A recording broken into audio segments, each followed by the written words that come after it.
ಶಂಕರ ಗುರೋ ಜಯ ಶಂಕರ ಗುರೋ ಶಂಕರ ಗುರೋ ಜಯ ಶಂಕರ ಗುರೋ ಶಂಕರ ಭಗವತ್ ಪಾದ ಶಂಕರ ಗುರೋ ಶಂಕರ ಗುರೋ ಜಯ ಶಂಕರ ಗುರೋ ಶಂಕರ ಭಗವತ್ ಪಾದ ಶಂಕರ ಗುರೋ ಶಂಕರ ಗುರೋ ಜಯ ಶಂಕರ ಗುರೋ ಶಂಕರ ಗುರೋ ಜಯ ಶಂಕರ ಗುರೋ ಶಂಕರ ಭಗವತ್ ಪಾದ ಶಂಕರ ಗುರೋ ಶಂಕರ ಗುರೋ ಜಯ ಶಂಕರ ಗುರೋ ಶಂಕರ ಭಗವತ್ ಪಾದ ಶಂಕರ ಗುರೋ ಶಂಕರ ಗುರೋ ಶಂಕರ ಗುರೋ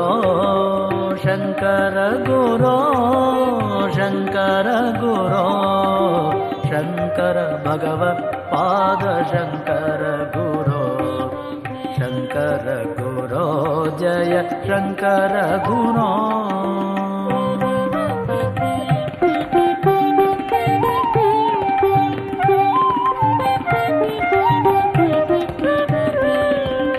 ಅಪಾರ ಮಹಿಮಾ ಗುರುನಾಥ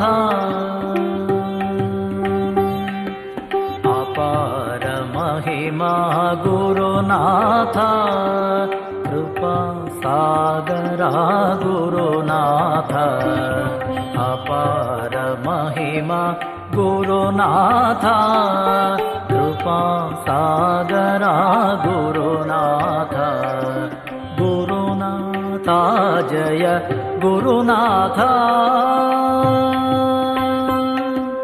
ಗುರುನಾಥ ಜಯ ಗುರುನಾಥ ಸದ್ಗುರುನಾಥ ಗುರುನಾಥ ಗುರುನಾಥ ಜಯ ಗುರುನಾಥ ಸದ್ಗುರುನಾಥ ಗುರುನಾಥ ಗುರುನಾಥ ಗುರುನಾಥ ಗುರುನಾಥ ಗುರುನಾಥ ಸದ್ಗುರುನಾಥ ಗುರುನಾಥ ಶಂಕರ ಗುರೋ ಜಯ ಶಂಕರ ಗುರೋ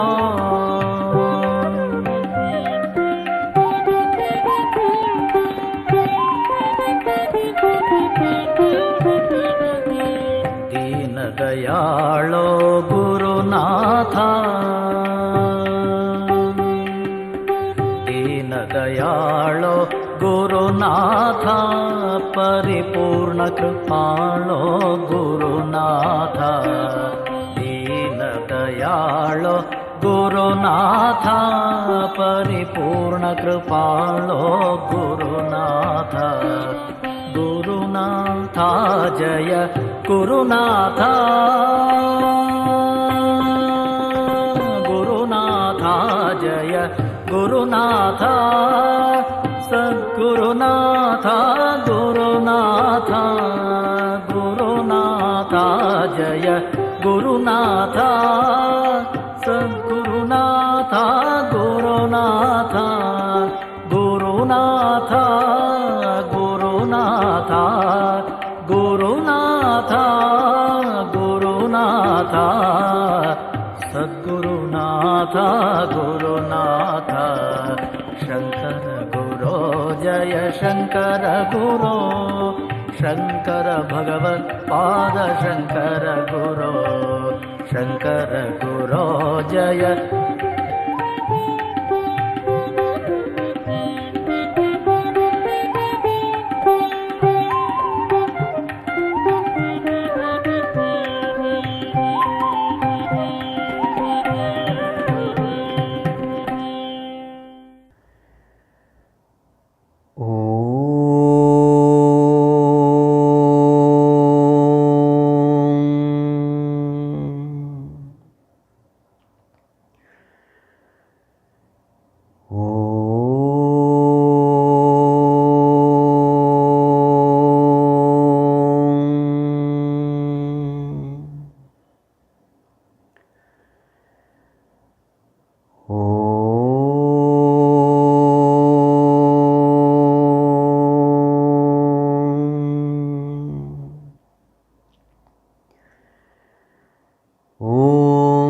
सहनाववतु सहनौ भुनक्तु सह वीर्यं करवावहै तेजस्विनावधीतमस्तु मा विद्विषावहै। ॐ शान्ति शान्ति शान्तिः। ॐ नमो भगवते वैवस्वताय मृत्यवे ब्रह्मविद्याचार्याय नचिकेतसे च। Humble prostrations to one and all.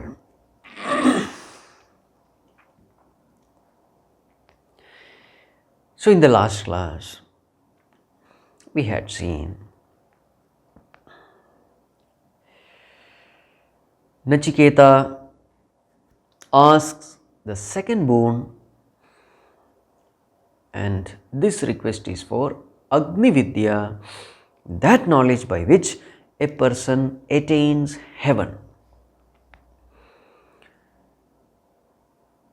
So then Yamaraj, he explained that Agni Vidya, the ritualistic part, with all the bricks, etc. What are the kinds of bricks and how it has to be arranged and how many numbers should be used, etc. He gave that knowledge, and Nachiketa also repeated it, keeping everything in mind with total concentration. He was a very good student. So seeing this, Yamaraj was so happy. So what did he do? He gave another boon to Nachiketa, saying that may this Agni Vidya be known as Nachiketa Vidya from now on. So this knowledge will be known after your name. So pleased Yamaraj was. And not only that, he just removed a necklace and gave it. So yesterday we had seen this necklace can represent Karma Vijnanam, meaning so many other knowledge related to karma. Because our external environment is determined by karma, so this knowledge is of great use in creating a conducive environment which is the source of peace and happiness for majority of us.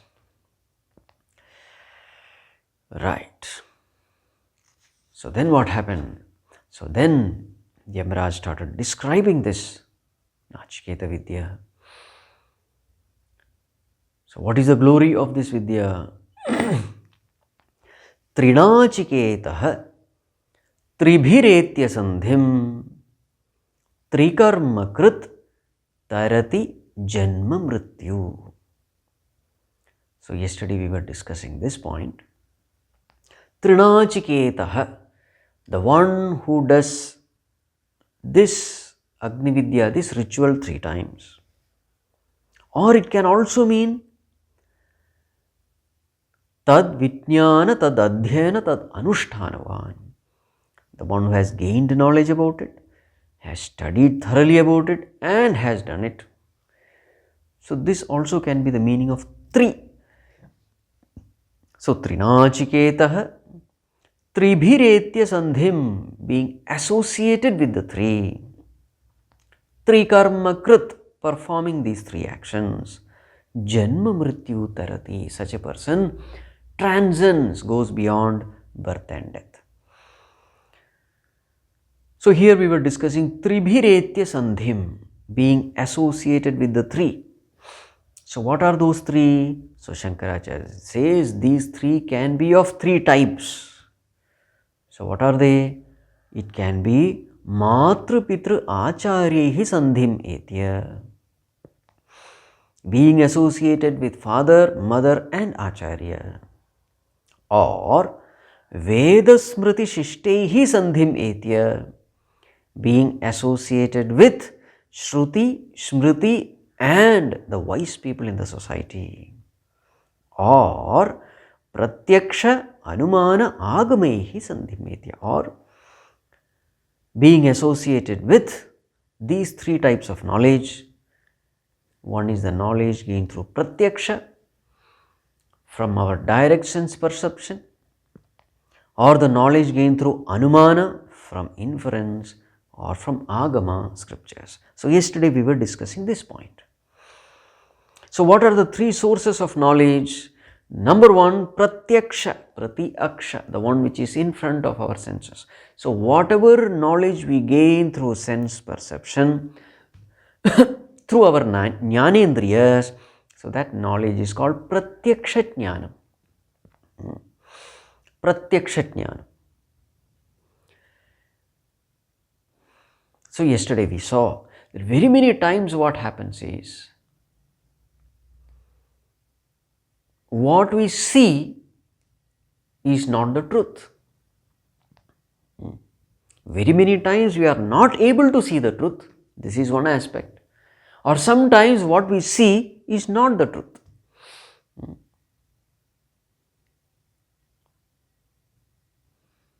So, yesterday we were discussing the blueness of the sky and the mirage waters, rising and setting of sun, the smallness of sun. All these are shown by the eyes, but we know that it is not true. How do we know that it is not true? So, then we use a second one, Anumana.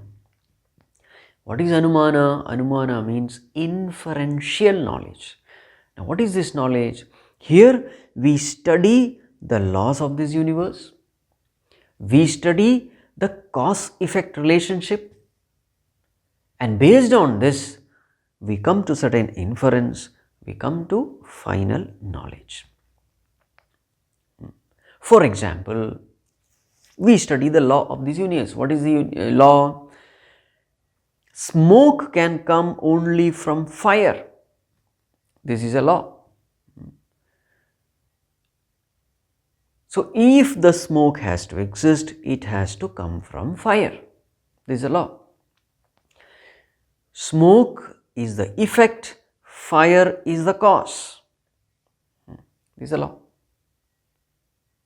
Now, suppose far, far away there is a mountain and you see only smoke. You are not seeing fire. So, Pratyaksha is failing, your eyes are failing because you are not seeing fire, but you are seeing smoke. Now, you apply this law. What is the law? Smoke can exist only in the presence of fire. If smoke is the effect, then the cause must be fire. Now, this is a law, you apply that law there. So, smoke is seen, so therefore you conclude, yes, definitely there is fire, though I am not able to see it. So, remaining in your home without taking the risk of going to the mountain and seeing with your own eyes, not taking that risk, so free from all kinds of dangers and risks, just by applying this law, you have gained a great knowledge. And what is that knowledge? That there is fire. Now, this type of gaining knowledge is called inferential knowledge. Eyes are not able to see, but you have gained the knowledge. What is the knowledge? That there is fire.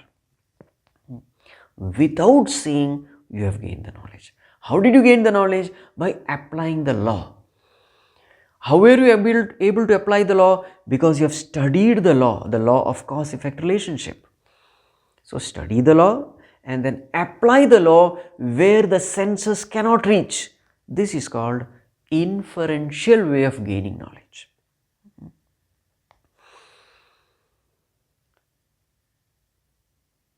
So, this is the example where the eyes cannot see fire, but you have concluded that there is fire. Now, there are other examples where the senses cannot be trusted. For example, smallness of the sun.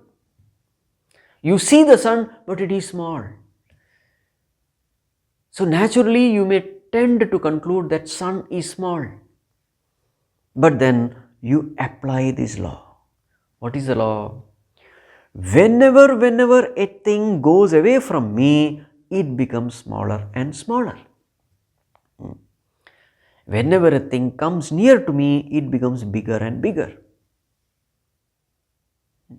Now see, there is a law there. What is the cause? A thing going away from me. What is the effect? The thing becomes smaller and smaller. So if a thing is small, it is possible that the distance is large. The size of the object is inversely proportional to the distance. The size becomes smaller with increase of distance. Now this law you apply here. And then you say, oh, sun is not small, the sun appears small. It is only because of the large distance. Now this is called as inferential knowledge. You are seeing only a small sun, but because you have this knowledge, you know that sun is not small, it is only because of the distance that sun appears small.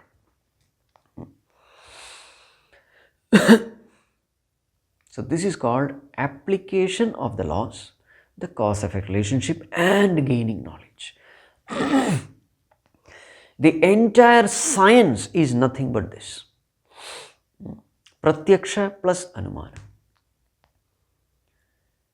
They come to great conclusions regarding planets which they cannot see or they cannot reach. For example, say sun is a star. We have no access there. But scientists, by using inferential knowledge, they are able to find out what all kinds of gases are there. Which are the kinds of gases which are burning there, etc., etc. They are able to study about the sun, about the moon, about stars which are many, many millions of light years away. So all those secrets of this universe they are able to unravel, not because of Pratyaksha, but it's only because of Anumana. Study the law, apply the law and gain knowledge.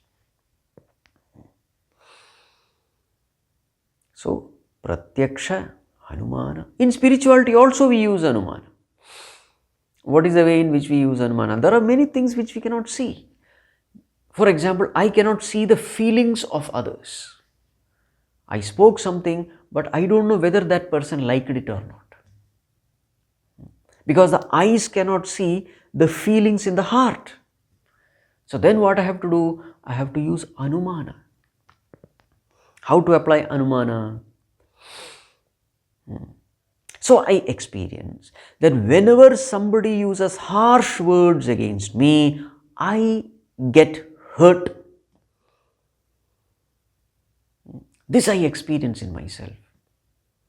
So therefore I conclude, when I use harsh words against them, they also must be getting hurt. I am not seeing it, but with my experience I know they must be getting hurt.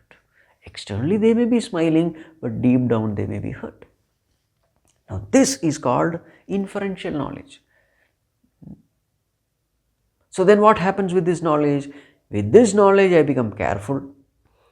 So whenever I speak to others, I become careful about the kind of words which I choose to speak. I become careful not to hurt their feelings. So when I apply this knowledge, what happens? Yes, I am able to speak sweetly and thus gain love and respect from everyone. Now see the application. So Pratyaksha, Anumana. Now the third one is Agama. Agama means scriptures. There are so many things in this world which cannot be known by Pratyaksha and cannot be known by Agama also. What are those examples? Whether Swarga exists or not, you cannot know through perception or inference. Whether Punya Papa exists or not, we don't know. Whether Bandha Moksha exists or not, you can never know. Whether God exists or not, you can never know. So there are so many things in this world which cannot be known either through pratyaksha or anumana. So then we have to take refuge in agama. Agama means scriptures. The scriptures say, yes, this thing is there. If the scriptures have said it, then that's the end of it. For that, you need shraddha in scriptures. You need faith in scriptures. What happens when we don't have faith in scriptures? When we don't have faith, that particular knowledge, we don't get access. And because that knowledge, we don't have access, therefore what happens? We are not blessed by that knowledge. So who is the loser? We are the losers. This way we have to understand. So people who don't believe in punya, papa, swarga, naraka, bandha, moksha, etc., so their life also reflects it. They will not pay any attention in purifying their mind, in leading a virtuous life. So when you don't pay attention to all this, who is going to suffer? You are going to suffer. See the difference between two lives. A person who has knowledge and a person who has no knowledge. See the difference. One person lives a noble life of sacrifice and service, producing more than what he can consume. Living a life of selfless service, blessing himself and everyone. This is the way he lives his life, and finally attaining liberation. What about the other? The other person lives a sensuous life, a selfish life, and then makes his life miserable, makes everybody's life miserable. Now see, both of them are human beings. So what is the difference? The difference is knowledge. Difference is knowledge. So actually, Tribhiretya Sandhim associated with the three, if you see all these three categories, Matra, Pitra, Acharya, Veda, Smriti, Shishta, Pratyaksha, Anumana, Agama, basically it is nothing but gaining the right knowledge about life. In one line, if we can say, it is all about gaining the right understanding about life, right knowledge about life. Now what are the sources of knowledge? Mother, father, Acharya. Veda, Smriti, Shishta. Pratyaksha, Anumana, Agama. So they are all the sources of knowledge. So Tribhiretya Sandhi means, in short, the one who has right understanding about life. So what are the sources from which you can gain this understanding? These are the sources. So in all the three you will find one thing, that is the knowledge of the scriptures. So gain the knowledge of the scriptures. Gain the understanding of life and live a noble life. So this is the meaning, in essence, Tribhiretya Sandhim, associated with right knowledge. Then Tri Karma Krit. Tri Karma Krit means the doer of three karmas. What are those three karmas? So Bhagavan Shankaracharya says, Ijya Adhyayana Dananam Karta. Karta, doer of. Ijya, Ijya means worship. Adhyayana, study of scriptures. Dananam, Dana means charity. So these are the three things which every one of us must do. So what are they? Ijya means worship. We must spend some time worshipping the Lord. We must develop devotion for the Lord. This is something which we must do. This is what the scriptures say. Every day we must have time for God, for our Creator. We must spend time with Him and develop our relationship with Him. This is our unavoidable duty. Ijya, number one. Number two, Adhyayana, study of the scriptures. How will it help? Study of the scriptures will give us the right knowledge, the right understanding about life. So if I have to live a life of fulfillment, right knowledge is essential, right knowledge can be gained only through adhyayana of the scriptures. So study of the scriptures. Then dhananam, dana means charity, serving the society. Here dana means serving the society. So develop love for God, gain the right understanding about life, and with this understanding serve everyone who comes to you. Serve the society. So you will find these are the three important karmas to be done. Number one, ijja means bhakti. Number two, adhyayana. Adhyayana means jnana. Number three, dana. Dana means karma. So jnana, bhakti, karma, all the three should be there in our life. So with the intellect, gain the knowledge of the scriptures. With the mind, develop devotion for God. And with the physical body, serve everyone. So these are the three types of karma which all of us must do. So three karma krit. Then what happens to such a person? The one who does trinachiketa, the ritual. The one who does tribhiretya sandhim, being associated with the wise people, etc., all the great ones, and thus gain the right knowledge. And three karma krit, the one who performs all these three karma, such a person, what happens to him? Janma mrityu tarati, such a person crosses over. What? Janma mrityu, birth, death cycle. Such a person crosses over birth, death cycle. Now comes the second portion of this verse. What is said here is Brahmajatnyam devamediam viditva nichaya imam shantim atyantam eti. So here this Agni Vidya is mentioned, the ritual is mentioned.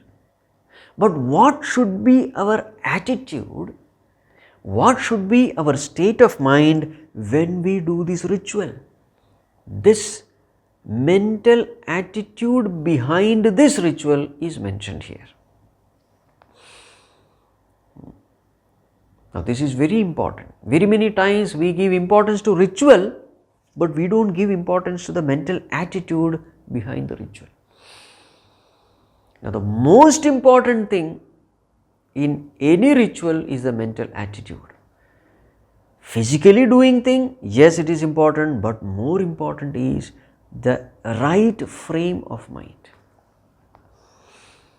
That's why Bhagavan in Bhagavad Gita says, Patram pushpam phalam toyam yome bhaktya prayachati tadaham bhaktyupahritam ashnami prayatatmanaha.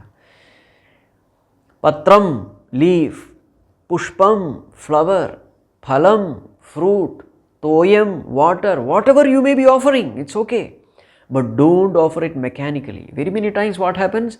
Many of our rituals are mechanical doing. But here this verse says, Bhagavan says, Bhaktya prayachati. So what I am focusing upon is with how much of love you offer unto me. What you offer is not important, but with what attitude you offer. So this aspect is very, very important.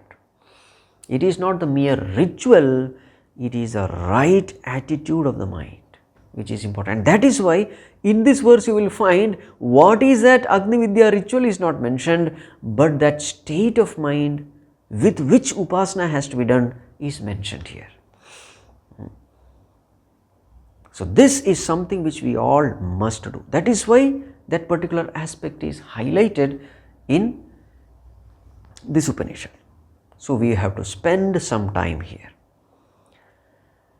Brahmajatnyam devamediam viditva nichaya imam shantim atyantam eti. So now we have to understand this Agni Vidya is for what? Is for reaching Swarga. Right? Yes. Now, 1 or 2 classes back, we had discussed this concept of the other world, the concept of the other world. Once again, let us briefly go through. The world has no existence apart from the mind. The world is nothing but the projection of the mind. This we clearly see in our dream. The entire dream world is nothing but the projection of our mind. And for this projection, whatever samskaras are gathered by the mind, those samskaras are used for the projection of the external world. So basically, what is this outer world? It is nothing but the projection of samskaras. So if I want a beautiful world around me, a conducive world around me, full of joy and happiness, so what should I do? I must cultivate the samskaras, the right samskaras of joy and happiness in the mind. So the whole of this Nachiketa Vidya or Agni Vidya is nothing but cultivating good samskaras in the mind, so that this mind is able to project a beautiful world for me. Now, the question is how to do that, how to cultivate good samskaras in the mind. So, the technique is given here. And what is the technique? The technique is, when I expand my identification,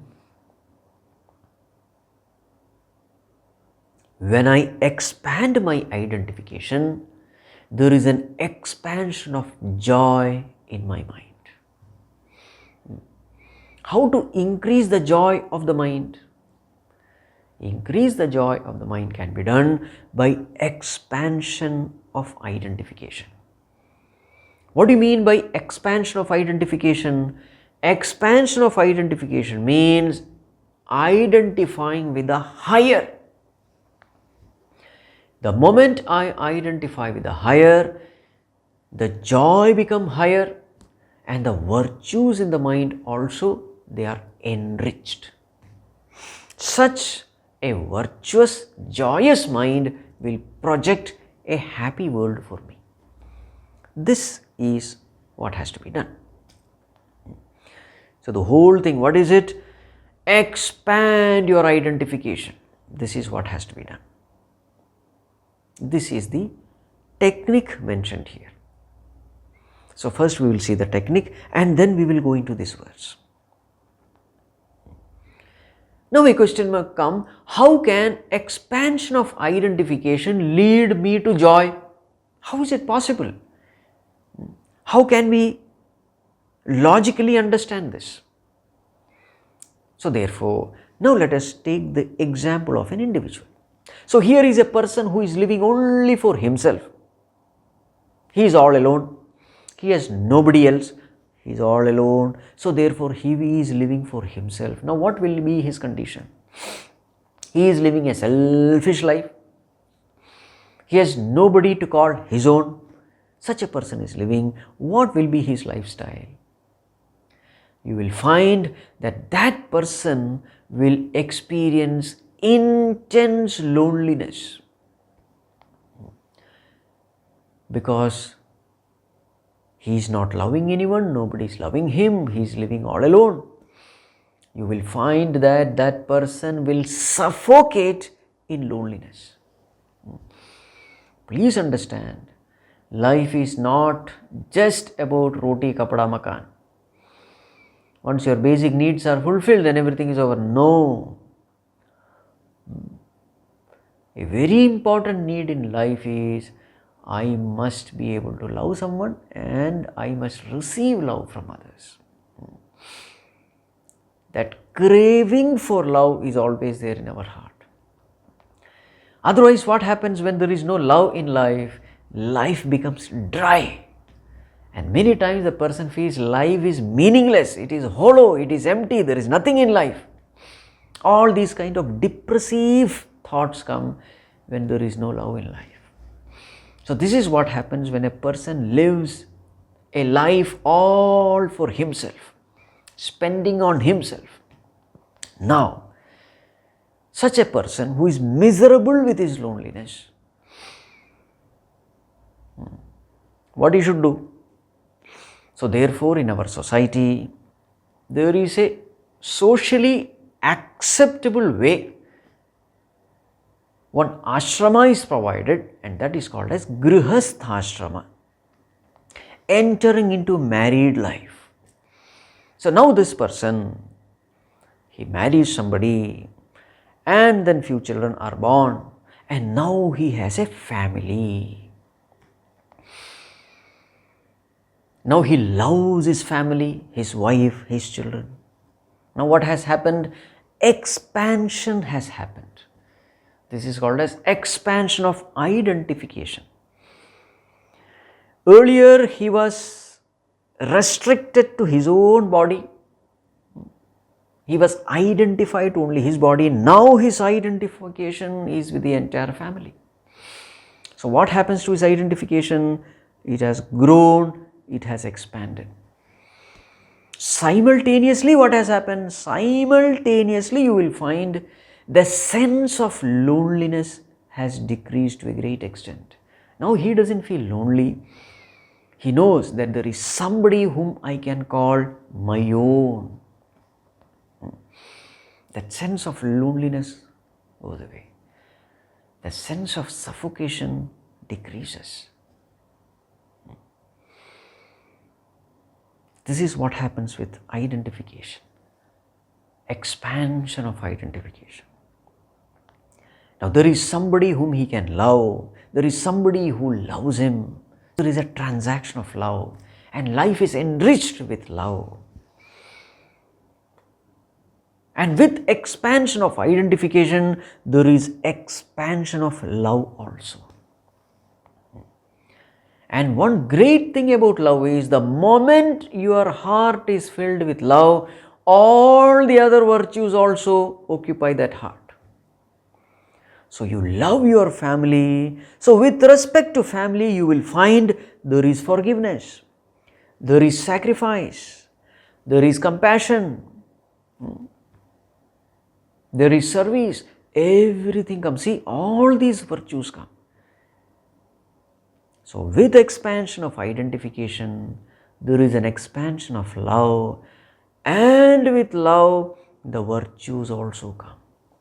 See how the heart is becoming more and more virtuous.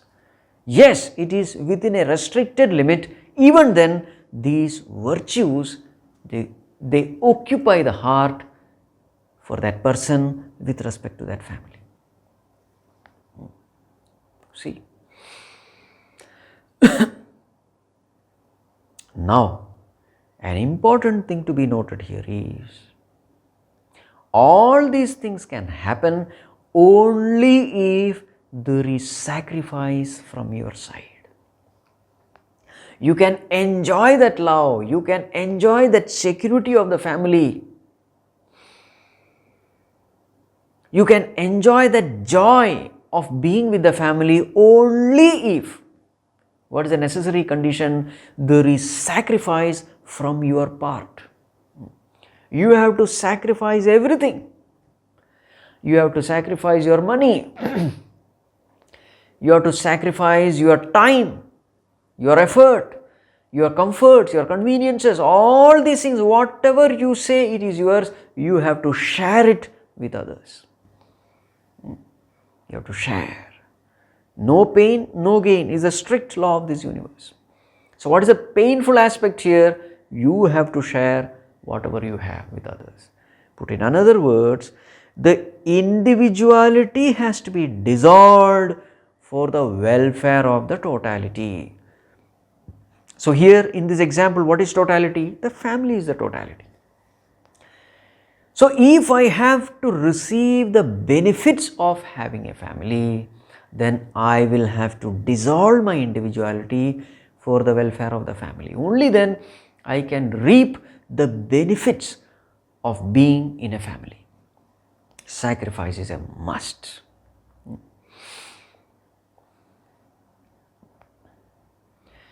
There are people in this world, they are married. What do? They don't contribute anything to the family. Whatever they earn, they drink. They come home, beat the wife and children, and lie down in some corner. You will find that though that person is having a family, he will not get anything from the family. Nobody loves and respects him in the family. They only hate. So that experience of loneliness continues in spite of being in the family. Why? Because he is not a contributor. He doesn't give anything to the family. Very many times we also find that such a person is killed by their own family members. This person is coming, creating all kinds of trouble. He drinks and comes and beats everyone. So all those family members, they come together and beat him and kill him. Because he has become a nuisance. Now see, the point is this: unless you sacrifice everything for the welfare of your family, this expansion doesn't happen. So when I expand my identification with the family, there is expansion of joy, there is a sense of fulfillment, there is a decrease of loneliness. There is this love emerging from my heart, and there are all these virtues which occupy this heart only because of my expansion of identification. So if this is true, that with this expansion of identification I get all these benefits, if it is a law, then what should I do to get more and more joy, more and more love, more and more virtues? What should I do? I must expand the identification even further than my family. So what are the possibilities? I can identify with the community, I can identify with the state, I can identify with the religion, I can identify with the nation. What is the limit? I can identify with the entire cosmos. This is the goal presented by our scriptures. Vasudhaiva Kutumbakam. Vasudha eva Kutumbakam. The whole earth is one Kutumba, one family, you see. So just like you serve and sacrifice for your family, you love everyone in your family, you give everything for the welfare of the family, you dissolve yourself for the welfare and well-being of the family, in the same way consider the whole world as your family. Now this is the limit of expansion. This is the limit of identification. This is the highest possible way of identifying. Identify with everyone. Consider the whole world as your family. This is the goal.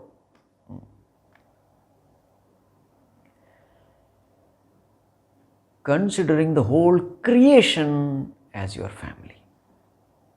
Now a question must come. How to do this? Loving the entire creation, how to do? So the technique is loving the creator of the creation. This is the way. Loving the creator of the creation, then you will fall in love with creation also. So how to love the creator? Loving the creator is by worshipping the creator. How to worship the creator? So here we have this verse. Brahmajatnyam devamidhyam viditva nichaya imam shantim atyantam eti. So that Supreme Lord who is Brahmajatnya, who is Devam, the Lord of this whole world, Idyam, worshipful, Viditva, knowing, Nichaya, identifying with that Supreme Lord. What happens to such a person? Atyantam Shantim eti. He gets Atyantam Shantim. Shanti, peace. Not little peace. No, Atyantam, everlasting, infinite. So what is the way to get everlasting peace? Do this sadhana. So that Supreme Lord is called Brahmajatnya. Now this term has to be understood. Brahma, Brahmaja, Brahmajatnya. These three terms we have to understand. Right? Yes. So now let us spend some time here.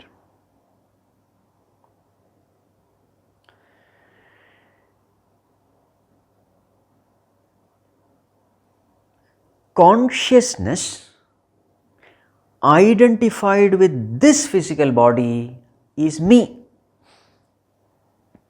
Consciousness identified with this physical body is me.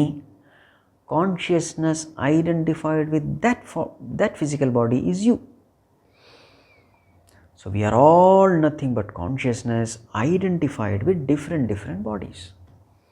Consciousness identified with a cow's body is a cow. Consciousness identified with a worm's body is a worm. In the same way, consciousness identified with the totality of all bodies, plants, animals, birds, human. Consciousness identified with the entire gross body, the cosmic body. The name is Virat. This is a technical name, Virat. So consciousness identified with the entire physical cosmic body or the gross body of the cosmos, that consciousness name is Virat. And this Virat is what is called here as Brahmaja. Brahmaja. Right. Now, each one of us, we have a subtle body and we have a gross body. What is a subtle body? Our thoughts. Mind, intellect is called subtle body. Sukshma Sharira. So we all have a Sukshma Sharira, our thoughts, the mind, intellect, and we have a Sthula Sharira, the gross body, the physical body. In the same way, the totality also has Sukshma Sharira and Sthula Sharira. So we will not use the term Sharira, we will use Prapancha. So there is a subtle cosmic body, there is a gross cosmic body. Just like we have the subtle body and the gross body. We have our thoughts, we have the physical body. In the same way, totality also, we have certain names for it. So consciousness identified with the totality of mind, intellect. Consciousness identified with the Sukshma Prapancha. The name of that consciousness is Hiranyagarbha. Hiranyagarbha. So here Brahma means Hiranyagarbha.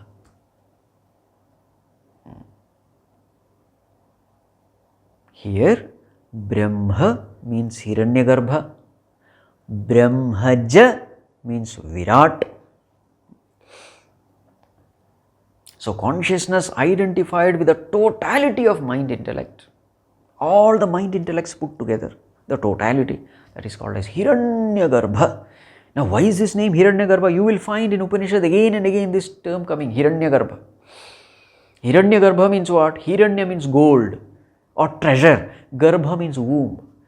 That being who has in his womb all treasures of this world. That is the meaning Hiranyagarbha. So whatever talents and abilities are there in this world, whatever, everything belongs to the Supreme Lord whose name is Hiranyagarbha. Nowadays if you see this YouTube, you will find how many people are there with so many talents. Thanks to this internet, we are aware of it now, otherwise we are never aware. Many of these games that they show in Olympics, they are nothing. There are very many things, very many games, very many talents, very many abilities. Those events are not there in Olympics, therefore we are not aware. But otherwise, these people are there blessed with so many talents and abilities. Now, what is the source of all those talents? That source is not that person. He has only concentrated his mind and he has gained that talent. But what is the source? The source is Hiranyagarbha. So whatever talents we have, whatever abilities we have, whatever treasure is there in this world, the source is Hiranyagarbha. Hiranyagarbha means Lord. Lord in his Sukshma form is called Hiranyagarbha. Lord in his sthula form is called Virat. So now an interesting term is used here. Brahma means Hiranyagarbha, Brahmaja means Virat. Now whenever you use the term Ja, Ja means born of. For example, Jalaja, lotus is called Jalaja. The one it is born out of Jala, water, Jalaja or Pankaja. These are all the names of lotus. So in the same way, Brahmaja, that which is born out of Brahma, Hiranyagarbha. See. So Virat is something which is born out of Hiranyagarbha. Why is it called so? It is natural. Just like in our own case, the physical body is born out of subtle body. Put in another words, first comes thoughts. These thoughts then later on become actions. So mental thoughts, they fructify into physical actions. Yes or no? Yes. So who comes first? Mental thoughts come first and then comes action. So we can say the physical actions are born out of mental thoughts. Isn't it? Yes. So therefore we can say the physical body is born out of subtle body. So therefore in that sense, Virat is born out of Hiranyagarbha. Hiranyagarbha is the subtle body of the Lord. Virat is the physical body of the Lord. So physical body has to come from the subtle body. So therefore, Brahma means Hiranyagarbha. Brahmaja means Virat. Now we have this term Brahmajatnya. Nya means the knower. So here we have to understand Brahmaja plus Nya is Brahmajatnya. Meaning what? Brahmaja, who is Sarvatnya. Sarvatnya means omniscient. So here Nya means Sarvatnya. So that Supreme Lord who identifies with the totality of the entire world, who is he? He is Nya, he is Sarvatnya, he is all-knower, he is omniscient. This is the way we have to understand here. Brahmaja, who is a Nya, who is a Sarvatnya? Brahmajatnyam. Right, now we have understood this term. Now let us discuss a little here. So how to worship this Supreme Lord? Now see, just like I am identified with this physical body, the Supreme Lord is identified with the total body, the cosmic body. Right. Just like I am aware of everything that is happening in this body, the Supreme Lord is aware of everything that is happening in the cosmic body. So that is why Nya, Sarvatnya, is all-knower, is aware. Just like in this body there are sentient things and insentient things. What are the insentient things? The hair, they are all dead cells, they say. The nail and some skin, etc. They are all, they say, it's a dead cell. So they are inert. At the same time, we have cells which are sentient, which has life in it. They also say there are worms also in the body. Okay, so they are all living beings. So in this body itself, I have living beings and non-living things. So in the same way, in the totality, in the cosmic body, you have inert things like rocks, minerals, etc. and you have sentient things like plants, animals, insects, birds, etc. You see? See how microcosm and macrocosm are so similar. In this physical body, every limb depends on my existence. They borrow their existence from me. In the same way, in the cosmos also, everything that exists including us, we exist because of that Lord. So we only have a borrowed existence from the Supreme Lord. We don't have our own independent existence. Just like these limbs don't have their own independent existence other than me. Right. I love every limb unconditionally. Every part of the body I love. In the same way, the Supreme Lord who is identified with the totality, that Supreme Lord loves each and every individual, every being in this world. Right. I expect every limb in this body to function for the welfare of this total body. Every part of this body, I expect them to work for the welfare of this body, not live a selfish life. This is what I expect.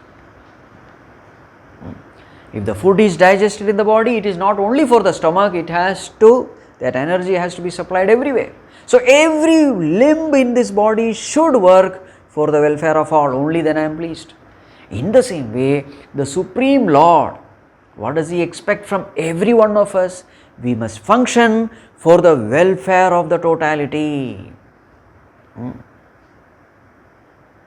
So we must dissolve our individuality to work for the totality. Now see this. This is called as Yajna Bhava, mentioned in the 3rd chapter of Bhagavad Gita.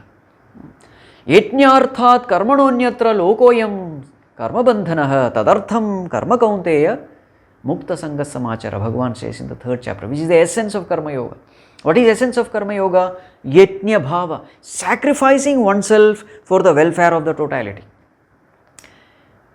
Just like I expect my body limbs to work for the totality, then I am pleased with these limbs. In the same way, the Supreme Lord is pleased with us not when we live for ourselves, but when we live for the welfare of the total world. So this is the way to please the Lord. You see. So therefore, if I want to please the Lord, what should I do?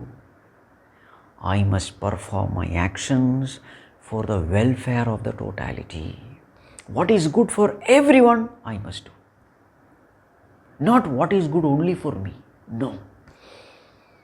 This is called as Yajna Bhava. And when I do this, I win the grace and blessings of the Lord. And with that grace and blessing, my heart becomes purer and purer. Chitta Shuddhi comes. And what happens with this Chitta Shuddhi? Such a pure, noble mind, where will that person go after death? He will go to the higher worlds. Prapya punyakrita lokan ushitva shashwati samaha Shuchinam Srimatam Gehe Yoga Bhrashto Vijayate. See? So if that person has not gained self-knowledge, but he has performed action with this attitude, the mind has become greatly pure. Such a person, where will he go? Punyakritam Lokan, the higher worlds. Because such a purified mind can project only a noble world, the higher worlds. To such world he goes. Punyakrita Lokan. You see? So what is mentioned in that 3rd chapter, the same thing is mentioned here. But in the Upanishadic style, that's all. So what is this Agni Vidya? It is nothing but Upasana. Upasana means learning to expand our vision, expand our identification with the totality, and thus cultivating all noble virtues in the mind. Such a virtuous mind, a good mind will project a beautiful world. That is the meaning, going to the higher worlds. So such a noble mind, good mind, virtuous mind, what kind of world will it project? So it will project the world like Swargadi Lokas. So what is the unique feature of Swargaloka? The unique feature is there is no old age, there is no death, there is no sorrow. Exactly like now our own mind is projecting this world. What is the nature of this world? Old age is there, suffering is there, disease is there, death is there, all kinds of misery is there. This is nothing but the projection of this mind. Transform this mind through virtues, and this mind will project another world for you, a world which is free from all kinds of sorrows. But how can you do that? Cultivate all virtues, cultivate all kinds of Daivi Sampat, divine virtues of life. That is why in Bhagavad Gita it is said, your greatest friend is your virtuous mind, and your worst enemy is your vicious mind. So who is my best friend? My own mind. Who is my worst enemy? My own mind. So therefore what should I do? Transform the mind. This is the message. So worship that Supreme Lord. So Brahmajatnyam, that Supreme Lord who is Virat, Brahmaja, and who is omniscient, Sarvajna, who is Devam. It is not an insentient being, it is a sentient being. Dyotanat Deva. Dyotana means illumining. So that Supreme Lord is somebody who knows everything. It's not an inert existence. That Devam, which is idiom, worshipful. Worshipful. Why is it worshipful? Because our existence depends on that Bhagavan. He is the one who is taking care of us. He is the one who is the support. He is the one who is the essence in us. He is the one who is a mother, father, teacher, guide, guardian. Everything He is. So, worship that Supreme Lord. Viditva Nichaya. Nichaya means what? Bhagavan Shankaracharya says, Nichaya means Atma Rupena Drishtva. Identifying with that totality. Atma Rupena Drishtva means what? Identifying. Identifying with that Lord, who is nothing but the totality, and thus identifying with the entire creation. What happens to such a person? Atyantam Shantim Eti. Such a person attains Atyantam Shantim, absolute peace. So this is the way we have to practice Agni Vidya. Rituals are not mentioned, but now this is the most important thing. Rituals, yes, but most important thing is this understanding behind the ritual, and now this is something which every one of us can do. Gaining this knowledge and developing on it. That the whole world is one family and I am here to love all, serve all. We are one. This feeling. Identification with the totality. And then performing all actions for the welfare of all. This is something which we all can do. Then such a person, what happens? Even if he has not gained knowledge, self-knowledge and liberation, no problem. He will go to the higher world, there is no doubt. Now in the higher world also, where he will be? It depends upon how intensely you are practicing this knowledge. For how long you are practicing this knowledge, the quality of practice, all these things will vary. So some are born as residents in Swargaloka, but some few are born as the Devatas in Swargaloka, Agni Devata, Surya Devata, etc. But then some other being who has a greater punya, he is born as Indra, the ruler of Swargaloka. But there are others who have got even greater punya, they go on to become Brahmaji. The highest loka is Brahmaloka. Now these are all lokas, higher, higher, higher. Higher means what? Purer mind, purer, purer, purer. Then higher, higher, higher. That purest mind projects Brahmaloka. So it is said Brahmaji is a person. As a jiva, how much can you expand? How much can you grow? What can be the highest limit you can reach as a jiva? So it is said, it is Brahmaji who becomes responsible for the next creation. Bhagavan appoints him to create the world. Now can you imagine? And what is his lifespan? It is 3 crore human years according to the calculations of the Puranas. Just imagine 3 crore, he is a Jiva, but see his lifespan. Literally free from, old age, birth, death, disease, all those miseries. It is said that in higher lokas, the only suffering is the pain of compassion. When they see all these jivas suffering, so there is this compassion for them. When somebody suffers. So the only pain in such higher world is a pain of compassion. You feel sorry for these beings. Ayyo, what a golden opportunity they have. How they are misusing it. And how much they are suffering because of this. So it is said this is the only pain which they experience. Otherwise there is only peace and happiness. So therefore such a person attains infinite peace, everlasting peace. Now this is something which all of us can do. So the next verse, Yamaraji concludes, that we will see in the next class.